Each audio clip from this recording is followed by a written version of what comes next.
De 11 à 3 ans, ils sont 19 à partager la même classe. Une classe unique qui fait office d'école à part entière, direction Aignard-Pansoul, un petit village de 143 habitants.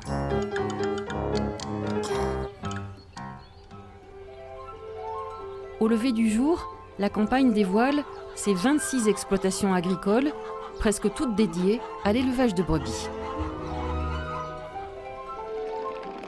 Et comme tous ses camarades d'école, Lucas se lève très tôt.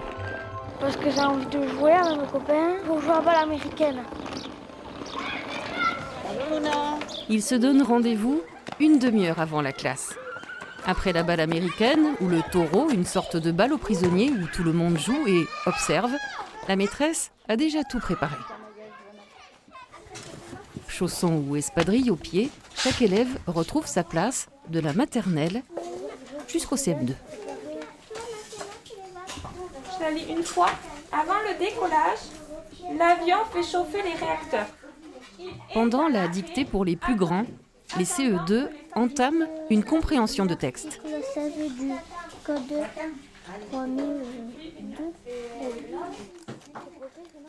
Aidés par Marie-Jo, une ATSEM, les plus petits Tu me dis les lettres, Camilla, les premiers mots? s'entraînent à la reconnaissance de mots. Pendant que Sandrine, la maîtresse, contrôle les travaux des maternelles, les futurs collégiens sont autonomes et s'épaulent. Il y a un centimètre et un mètre, en fait, le demi-périmètre que tu demandes. D'accord. T'as compris? Donc en fait, ouais, je pense. Ici, il m'a expliqué qu'il fallait faire le double. Mon voisin de classe, de temps en temps, il vient me poser des questions quand il ne comprend pas l'exercice. Il ne donne pas les réponses, je lui explique comment trouver la réponse. Et à mon tour, quand je ne comprends pas l'exercice, je vais le voir. Sandrine Chavoin, l'institutrice, est enseignante depuis 13 ans dans cette école publique. Ce professeur assume aussi le rôle de directrice. Et pour maîtriser 7 programmes scolaires différents sur une journée de 6 heures, la maîtresse est bien obligée de distribuer du travail et d'instaurer de l'auto-formation. Il y a des habitudes de travail qui permettent de gagner en autonomie, des outils aussi qui les suivent tout au long de la scolarité. Le fait qu'il y ait aussi tous ces niveaux, avec toutes ces classes d'âge, développe selon moi une forme de coopération.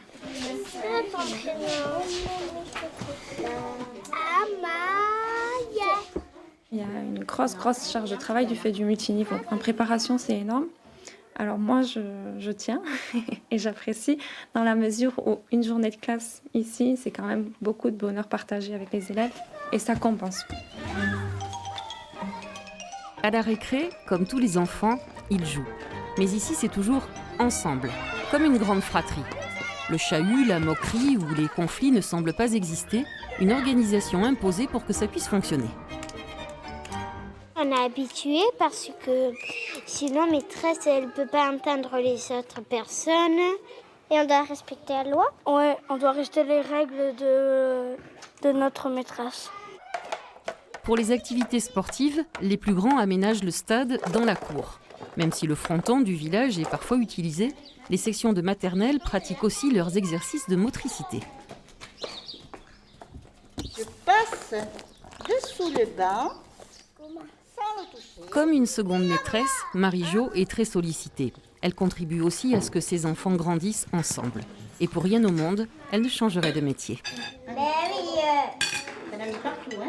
Moi, je suis bien, je suis dans mon village, je suis à côté. Que demander de mieux? C'est sûr que des fois, c'est des grosses journées. Mais bon, c'est une famille.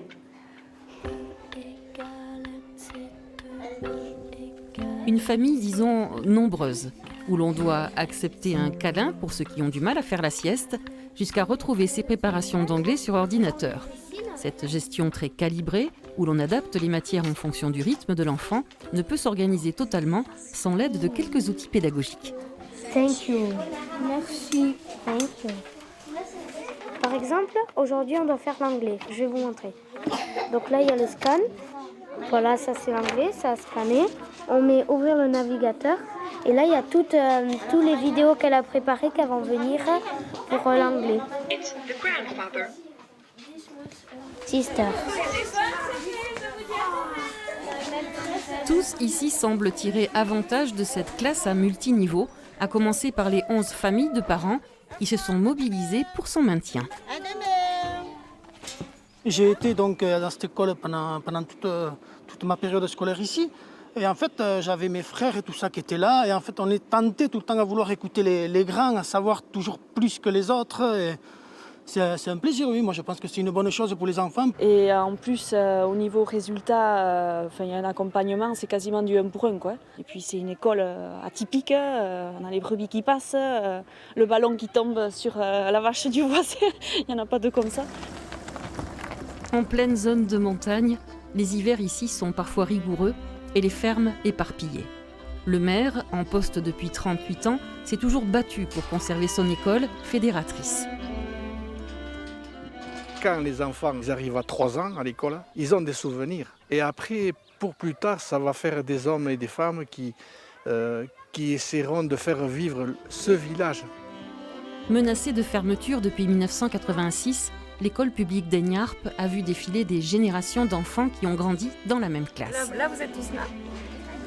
Cette tête que j'avais avant. Des liens pour la vie que la maîtresse est fière de tisser. Sur une même plage horaire, je peux être sur par exemple l'enseignement des nombres décimaux avec un cycle 3, de la compréhension de texte avec un cycle 2, un déchiffrage de texte avec un CP. Et en même temps, je vais avoir une petite fille qui m'appelle parce qu'elle veut son câlin pour la sieste. Dans quel métier est-ce qu'on peut avoir sur 20 minutes de son temps dans la journée une telle richesse? Moi, en tout cas, je l'ai trouvé, c'est ici. C'est maîtresse en classe unique. Grâce à toutes ces vocations, en maintenant la classe unique d'Aignarp, on maintient aussi le village.